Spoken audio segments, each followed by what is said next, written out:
Anxiety is kind of like a paralysis in a way.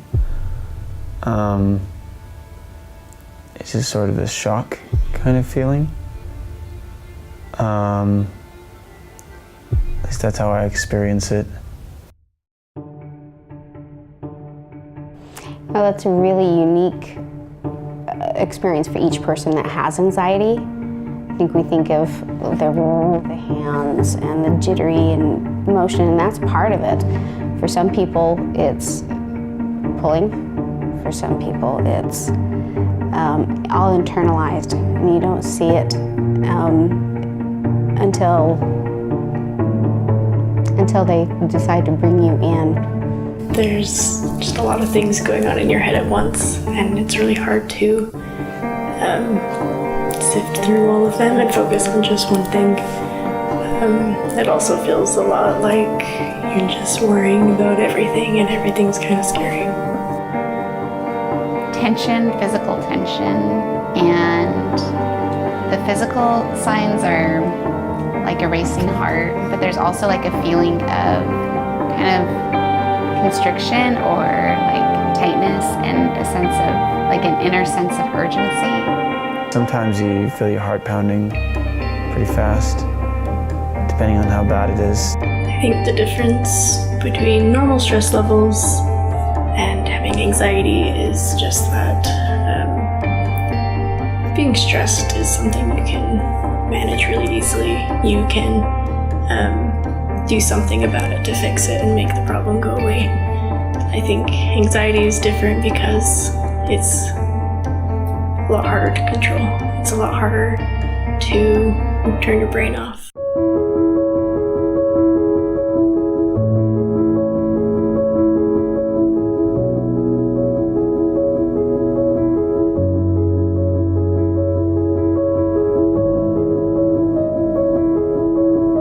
Stress is really normal. Everybody does experience it. It's part of everyday life. Diagnosable anxiety is anxiety that's interfering with their day-to-day activities. The lack of enjoyment of being able to go out with friends because the anxiety becomes overwhelming about the whole process, getting ready to go, going out, what are they going to experience? So it becomes a problem when it starts interfering with their ability to enjoy their day-to-day life. I have a lot of anxiety about like worrying about my family and their safety. Little things that might happen get blown out of proportion in my head. Anxiety is more of a fear of things that they find threatening or unknown, things that they can't anticipate. And so it's a sense of worry that grows until it becomes more consuming, and it just gets, when we think of extreme anxiety, we think of it more in the debilitating sense, that they're unable to function in a way that they really would rather they were able to. For several years, I didn't know what was wrong with me. And that was really stressful. It became a lot easier to deal with once I knew that I had it. The difference between a person having anxiety and a person being diagnosed with anxiety is that it became an issue and they decided to seek help. There are people that deal with anxiety in some form or other on a daily basis that never seek help. And there's those that deal with it and say, okay, this isn't working for me. I'm not coping. Something has changed. I need some help. So anxiety is one of the most common diagnosed, but it's also one of the most underdiagnosed issues.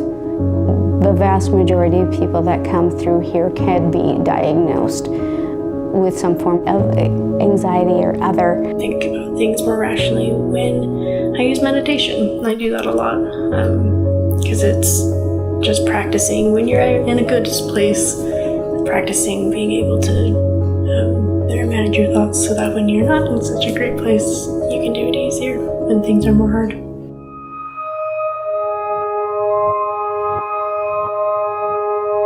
The point of meditation is mindfulness.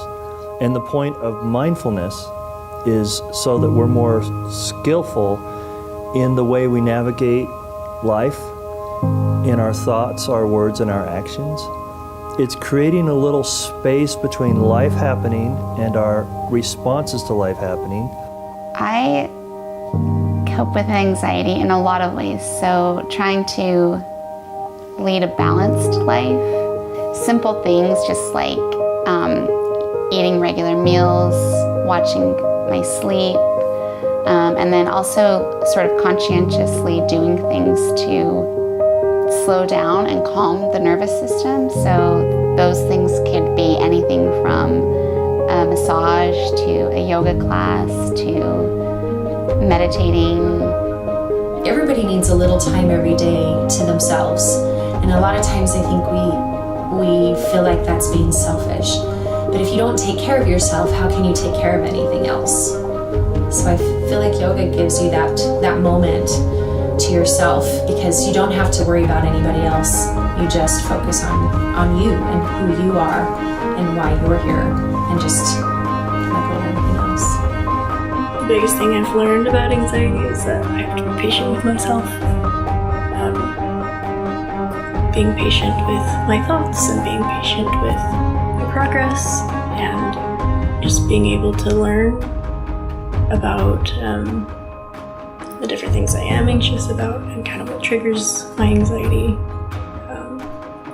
Just makes it easier to recognize it, and from there it's easier to control. I wish people knew that they don't have to feel anxious. That doesn't have to be your baseline life experience. It's not a stigma. It's not something that makes you broken or deficient. Everybody goes through stress and anxiety. In fact, we have to have stress in order to grow. We have to have it. Anxiety is stress that just kind of comes out sideways, that we don't know quite how to deal with what to do. So it's a conversation that should be able to be talked about openly without that negative stigma that you're broken. It's something you can learn compensating skills for, you can learn to cope with, and you don't need to feel like it's going to paralyze you or limit you or make you incapable of doing great things.